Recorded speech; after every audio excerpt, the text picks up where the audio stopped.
हरि ओम।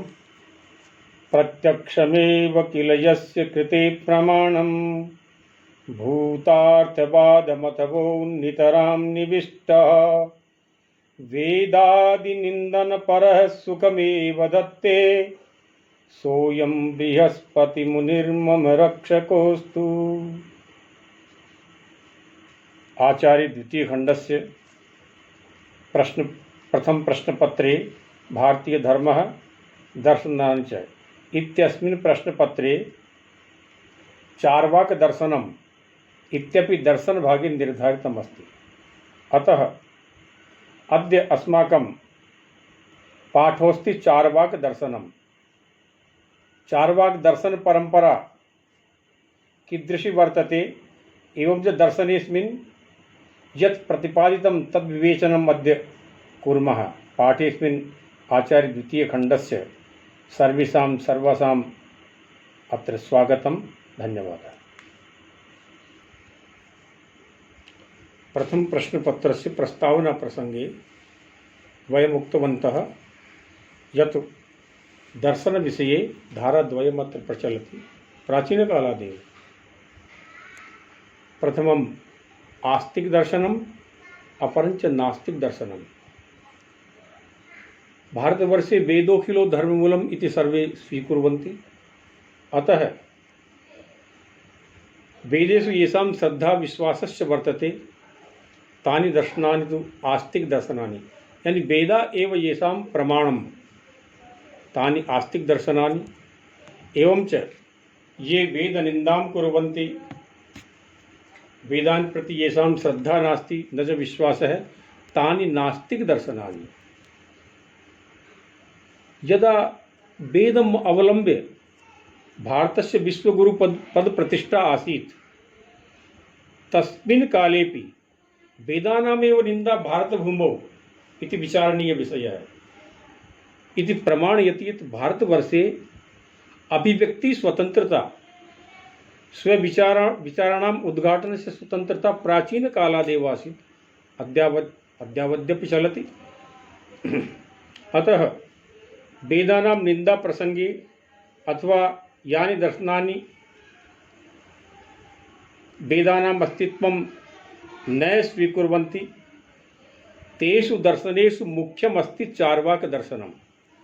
अतः चार्वाक दर्शन विषये वयं विवेचयामः। प्राथमिकरूपेण तु किमिति चार्वाक दर्शनम्, अस्य नामकरण विवेचनं कुर्मः। दर्शनम् एतत् आसुरी दर्शनम् इति नाम्नापि ज्ञायते, यतो हि अस्य विचारस्य समर्थकाः असुरा एव आसन्। तस्मादेव असुरदर्शनम् आसुरी दर्शनं वा इत्यपि उच्यते चार्वाक दर्शनम्। अपरं च लोकायतम्, अस्मिन्नेव लोके आयतं विस्तृतं प्रसृतं वा इति लोकायतम्। लोके स्वाभाविक रूपेण प्रसृतं, तस्मादेव लोकायतम्। तत् चार्वाक दर्शने परलोकस्य कल्पना नास्ति। अत्रैव जीवनस्य अंतिम लक्ष्य पूर्ति अत्रैव भवति। अतः लोकायतम् अस्मिन्नेव लोके सर्वं प्राप्यते, तस्मात् लोकायतम् इति दर्शनमपि उच्यते।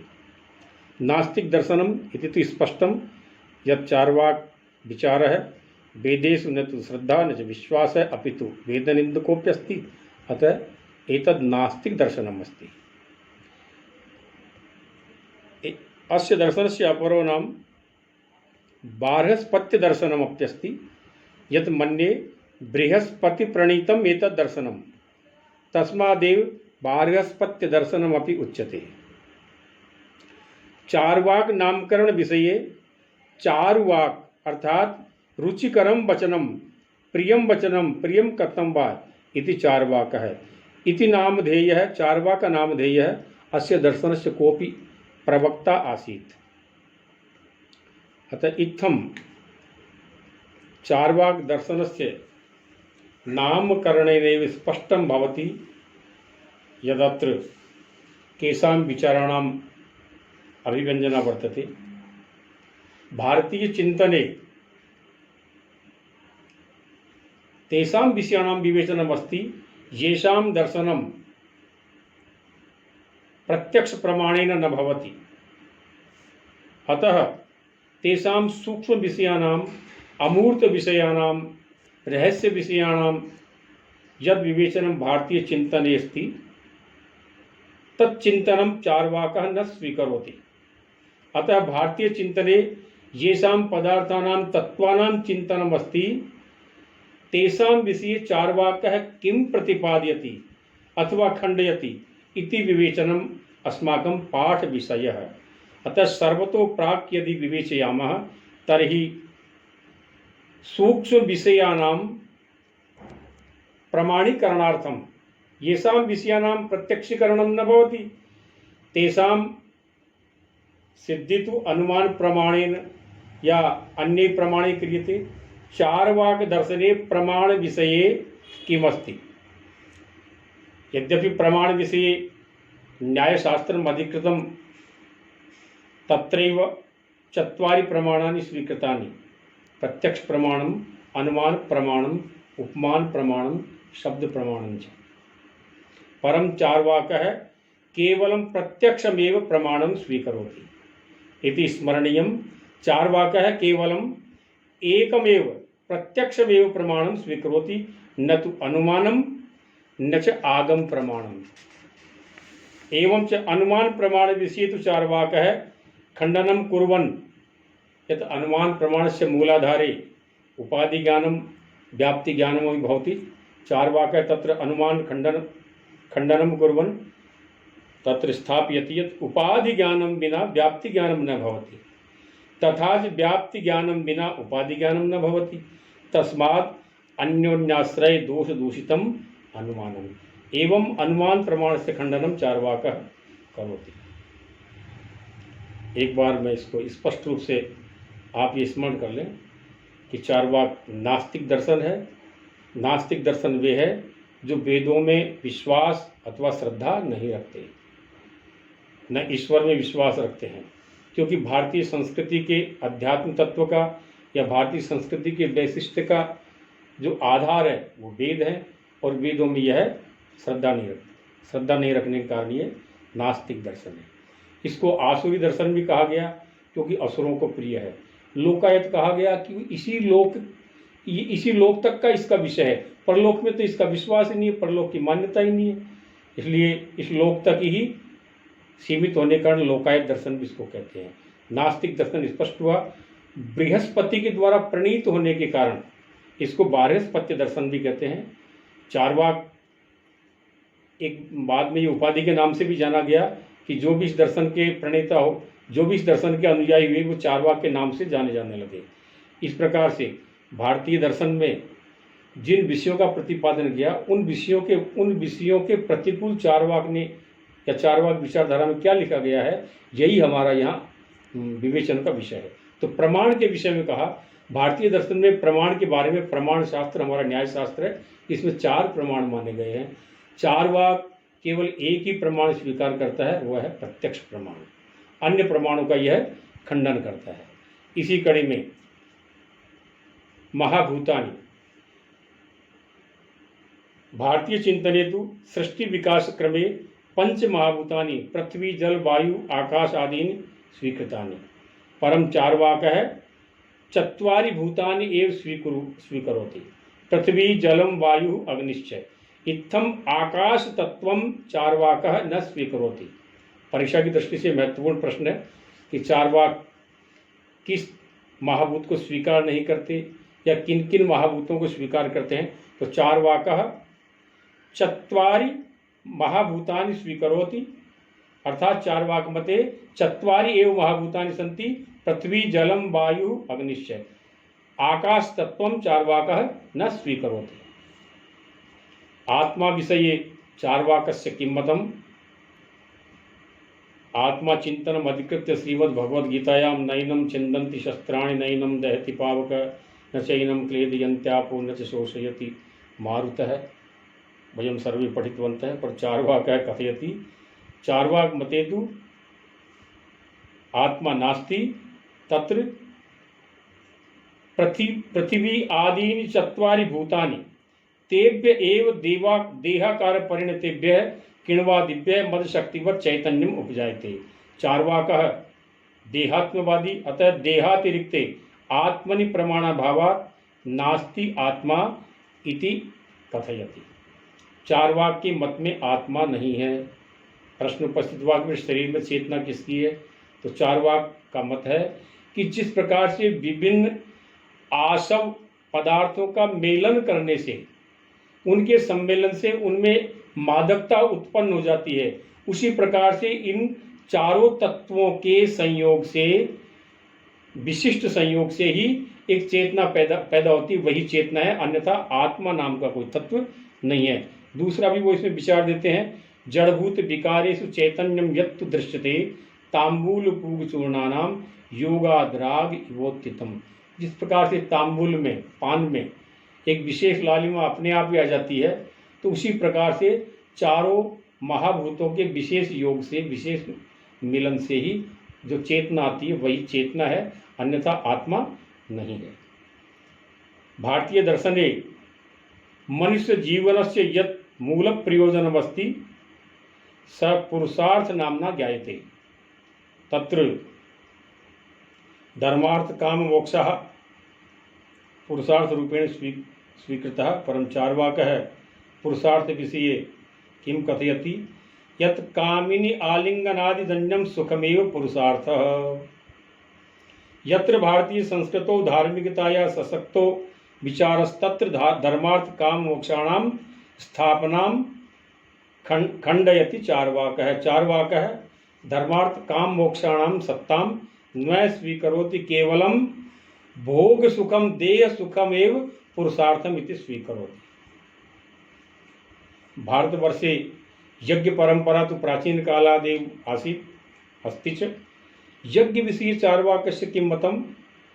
चार्वाकः यद्यपि वेदानां तु खण्डनं करोति एव, परं तत्र यज्ञ विषयेपि अग्निहोत्रं त्रयो वेदाः त्रिदण्डं भस्मगुण्ठनं बुद्धि पौरुषहीनानां जीविकेति बृहस्पतिः।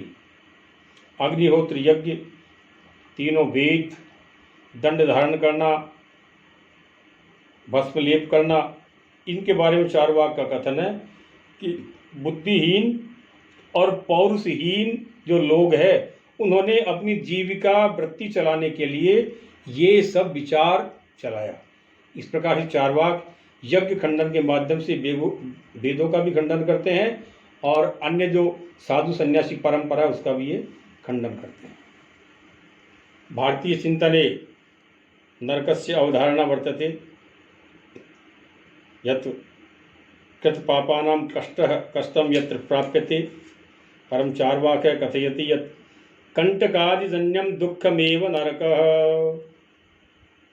अर्थात कांटे के चुभने से जो कष्ट होता है वही नरक है, इसके अतिरिक्त नरक नाम का और कोई स्थान नहीं है। वह न तो रौरव को स्वीकार करता है न कुंभिपाक को स्वीकार करता है। ईश्वर के विषय में चार्वाक का मत, लोक सिद्धो भवेद राजा परेशु नापरस्मृतः, अर्थात राजा एव ईश्वर है, तत्परः परमेश्वर नास्ति। लोक कल्याण के लिए जो राजा है वही ईश्वर है, उसके अतिरिक्त और कोई परमेश्वर नहीं है। अर्थात राजा ईश्वर का भी खंडन करता है, ईश्वर की स्वीकारोक्ति चार्वाक के मत में नहीं है। चतुर्षु पुरुषार्थेषु अंतिम लक्ष्य रूपेण, अंतिम पुरुषार्थ रूपेण मोक्षस्य कल्पना, मोक्षस्य अवधारणा भारतीय चिंतने संस्कृतौ अस्ति, परं चार्वाकः मोक्ष तत्वं न स्वीकरोति। अतः किं कथयति चार्वाकः? चार्वाकस्य किं मतम्? देहच्छेदो मोक्षः, देह का नष्ट हो जाना ही मोक्ष है। शरीरस्य नाश एव मोक्षः। भारतीय चिंतने तो मोक्ष प्राप्ति जन्मांतराणि यावत् शुभ कर्माणि सततोपासनाश्च क्रियन्ते, परं चार्वाकः मोक्ष तत्वं न स्वीकरोति। स तु कथयति यत् न स्वर्गो नापवर्गो वा नैवात्मा पारलौकिकः, इत्थं न तो स्वर्गं स्वीकरोति न अपवर्गम, न आत्मा न परलोकः। इत्थं चार्वाकः स्वर्गस्य मोक्षस्य आत्मनः परलोकस्य सर्वेषामेव खंडनं करोति। यद्यपि जैन दर्शनं बौद्ध दर्शनमपि नास्तिक दर्शनं परं तत्रापि मोक्ष स्वीकृति तो तत्रापि अस्ति, परं चार्वाकः मोक्षमपि न स्वीकरोति। भारतवर्षे प्राचीन काले यज्ञेषु मन्ये कुप्रथाः प्रचलितः तस्मिन् तदा यज्ञेषु पशुबलि मन्ये तस्मिन् काले भवति स्म। चार्वाकः तस्मिन् विषये यत् खण्डनं करोति तत्तु उचितमेव। चार्वाकः तत्र प्रस्तौति यत् यज्ञेषु पशुबलि विषये चार्वाकः किं कथयति, पशुश्चेन्निहतः स्वर्गं ज्योतिष्टोमे गमिष्यति स्वपिता यजमानेन तत्र कस्मात् न हिंस्यते। यदि ज्योतिष्टोम यज्ञ में पशु की बलि दी जाने से वह पशु स्वर्ग को प्राप्त करता है, तो यजमान अपने पिता की बलि देकर के उसे स्वर्ग में क्यों नहीं भेज देता। तो चार्वाक का ये मत हम कह सकते हैं कि सुधारवादी हो सकता है। एतेन प्रतीयते यत् प्राचीन काले यज्ञ कर्मकांडेषु कुप्रथेयं जाता तस्मादेव पशुबलि प्रथा तदा आसीत्। चार्वाक विचारकानां विचारोऽयं मन्ये दोष परिष्कार श्रेण्याम् अस्ति, अयं तु सुधारवाद एव अस्ति। अतः एष विचारस्तु श्रेष्ठः। भारतीय परंपरायां श्राद्ध विषये भी चिन्तनमस्ति। श्राद्ध परंपरा अस्ति यत् पूर्वजानां कृते पितॄणां कृते श्रद्धापूर्वकं यत् कार्यं क्रियते सा एव श्राद्धक्रिया। तत्र चार्वाकः कथयति मृतानामपि जन्तूनां श्राद्धं चेत् तृप्तिकारणं निर्वाणस्य प्रदीपस्य स्नेह संवर्धयेत् शिखाम्। यदि मरे हुए प्राणियों के लिए वर्तमान में किसी को भोजन कराने से तृप्ति होती है मृत प्राणियों को, तो फिर हम जिस दीपक में तेल नहीं हो तो उसमें क्या अन्य स्थान पर तेल प्रपूर्ति से वहाँ पूर्ति हो जाएगी, या किसी अन्य व्यक्ति को भोजन कराने से क्या किसी जीवित व्यक्ति को तृप्ति हो जाएगी उसके नाम पर। गच्छतामिह जंतूनां व्यर्थम पाथेय कल्पनम गेहस्थ कृत श्राद्धेन पथि तृप्तिरवारिता। यदि विदेश में जाने वाले बाहर जाने वाले लोगों के साथ हम जो भोजन की व्यवस्था करते हैं उसकी आवश्यकता ही नहीं है, क्योंकि उसके नाम पर घर पे किसी को भोजन करा देंगे तो रास्ते में तृप्त हो जाएगा। यदि श्राद्ध में, क्योंकि श्राद्ध की परिकल्पना यही है कि श्राद्ध की में किसी व्यक्ति के नाम पर या घर में किसी को भोजन कराया जाता है और उसको स्वर्ग में या जहाँ भी स्थित है उसकी तृप्ति उसको होती है। चार्वाक इसका खंडन करते हुए कहते हैं कि हमारा कोई परिवार का व्यक्ति यदि बाहर जाता है तो उसके भोजन की चिंता हम क्यों करें, किसी को भी घर पे बुला करके उसके नाम पर भोजन करवा देंगे। तो इस प्रकार से चार्वाक श्राद्ध का खंडन करता है। पुनर्जन्म की अवधारणा भारतीय संस्कृति की एक आधारशिला है, किंतु चार्वाक पुनर्जन्म को नहीं मानता। चार्वाक का मत है यावत् जीवेत सुखम जीवेत ऋणम कृत्वा घृतम पिबेत भस्मीभूतस्य देहस्य पुनरागमनम कुतः। जब तक जियो सुखपूर्वक जियो, ऋण करो लेकिन घी पियो। यदि घी पीने की इच्छा है और ऋण भी करना पड़े तो घी पियो। ऋण चुकाने की कोई चिंता नहीं करनी, क्योंकि देह के भस्मीभूत हो जाने पर, शरीर के नष्ट हो जाने पर फिर दोबारा आकर के चुकाने का कोई अवसर नहीं होगा। यानी पुनर्जन्म जैसा कोई विषय नहीं है। हमारे यहाँ तो कहते हैं कि अगले जन्म में यदि इस वक्त जन्म का ऋण है तो अगले में चुकाना पड़ेगा, लेकिन चार्वाक कहता है कि ऐसी समस्या ही नहीं आएगी। आप तो खूब ऋण करो और घी पियो, देह के भस्मीभूत होने पर उसे चुकाने की कोई आवश्यकता नहीं पड़ेगी। अंत में सुखवाद का जो उत्कर्ष था चार्वाक मत का, पीत्वा पीत्वा पुनः पीत्वा यावत् पतति भूतले, ये धूर्त चार्वाक कहलाए बाद में कि तब तक पियो, पीते रहो तब तक पियो जब तक पी करके और सड़क पर गिर नहीं जाते, पृथ्वी पर गिर नहीं जाते। यानी मदिरा पान के लिए यदि उसमें आनंद की अनुभूति होती है तो पीते रहो, ये चारवाक का अपना मत था, जो धूर्त चारवाकों का मत कहलाया बाद में।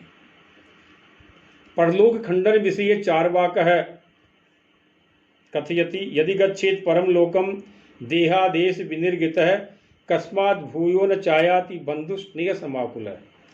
चारवाक है कथयति यदि मृतः जन परलोकम गच्छति तर्हि तस्य वियोगे तस्य बान्धवः पृथिव्यां परिवारजनः मन्ये वियोगं कुर्वन्ति व्याकुला भवन्ति तर्हि स कथम न पुनरायाति, वह वापस क्यों नहीं आ जाता? अपने परिवारजनों के वियोग को देख करके, उनके रुदन को देख करके क्यों नहीं वो वापस आ जाता? तो कहते हैं कि कोई लोक परलोक नहीं है, कोई किसी लोक में नहीं जाता, वो तो देह नाश हो गया, देह नाश के बाद फिर उसके आने और जाने का कोई विषय नहीं है। वेद निंदा के विषय में हम पूर्व में वर्णन कर ही चुके हैं। त्रयो वेदस्य कर्तारो भंड धूर्त निशाचरः जरफरी तुरफरी इत्यादि पंडितानाम वचः स्मृतम। चारवाक का वेदों के बारे में मत है कि तीनों वेदों के जो रचनाकार है वो विदूषक, धूर्त और राक्षस है। उनके जो अनर्गल प्रलाप है और पंडितों की जो वचन है ये सब अनर्गल प्रलाप है। इस प्रकार से जहाँ भारतीय संस्कृति का मूल आधार वेद है, वेदों किलो धर्म मूलम, जहाँ वेद पर ही वेदों में ही सारे ज्ञान का हम स्रोत वेदों को ही मानते हैं, वहीं चारवाक का मत वेदों के बारे में इस प्रकार का वेद निंदक स्वरूप चारवाक का, इसीलिए वेद निंदक के रूप में चारवाक होने से इसको नास्तिक दर्शनों में सबसे प्रमुख माना जाता है। व्याप्ति और अनुमान का खंडन चारवाक ने किया ही है। तो हमें देखते हैं कि चारवाक ने भारतीय संस्कृति के जितने भी विषय है, धर्मभूमि भारत के जितने भी विषय, उन सभी विषयों का खंडन किया है। भारतीय चिंतन में जहाँ एक और माना जाता है ना भुक्तम क्षीयते कर्म जन्म कोटि सतैरपि अवश्यमेव भोक्तव्यम कृतम कर्म शुभाशुभम। व्यक्ति अपने कर्मों के फल का भोग अवश्य प्राप्त करेगा, चाहे करोड़ों जन्म धारण कर ले, लेकिन अपने किए हुए कर्मों के फल से वह बच नहीं सकता और वो किए हुए कर्म कभी नष्ट नहीं हो सकते। इसलिए जितने भी हमने कर्म किए हैं उनका फल, चाहे शुभ कर्म है तो शुभ फल, अशुभ कर्म है तो अशुभ फल अवश्य मिलेगा। जहाँ भारतीय संस्कृति का इतना चिंतन है वहाँ चारवाक का ये मत कि ऋणम कृत्वा घृतम पिबेत भस्मीभूतस्य देहस्य पुनरागमनम कुतः। तो जहाँ हम इस प्रकार की हमारी परंपरा है शुभ कर्मों के बारे में और अशुभ कर्मों के निषेध के बारे में, वहाँ चारवाक का इस प्रकार का मत बड़ा चिंतनीय है। हम तो वेदों किलो धर्म मूलम और चारवाक का कथन कि वेदो त्रयो वेदस्य कर्तारो भंड धूर्त निशाचरः इत्थम योग भूमौ भारते चारवाकस्य मतम भोगवाद प्रवर्तक है। वर्तमान काले भोगवाद से समस्या या संजाता तन्मूल्य मन्य चारवाक सदृशा एवं विचारकाः सन्ति। तो धर्म भूमौ भारतो यत्र नैतिक मूल्यानां जीवन मूल्यानां या प्रतिष्ठा वर्तते यदि वयं विचार्यामः तर्हि चारवाक चिंतने तु नैतिक मूल्यानां यादृक् पतनम् अस्ति तादृक् अन्यत्र नास्ति। भारते तु अंतःकरणस्य परिष्कारः परम चारवाकः अंतःकरणमेव न स्वीकरोति। चारवाकस्तु केवलं देह सुखमेव सर्वस्वं स्वीकरोति। इत्थं चारवाक दर्शनम देहवादः अथवा भोगवादः इत्यस्य प्रकर्षत्वात् देहवाद दर्शनम नाम्ना भी ज्ञायते। तो चारवाक दर्शने सदाचारस्य चरित्रस्य वा कृते स्थानमेव नास्ति। यथा वंचकाः लुण्ठका वा स्वकार्यमेव साधयन्ति नियम व्यवस्थां तिरस्कुर्वन्ति तथैव चारवाक दर्शनमपि वाम मार्गवत् भारतीय चिंतनस्य खंडनं करोति। तस्मात् समीक्षणीयम् एतत् इति चारवाक दर्शनम। धन्यवादः। जयतु भारतम्।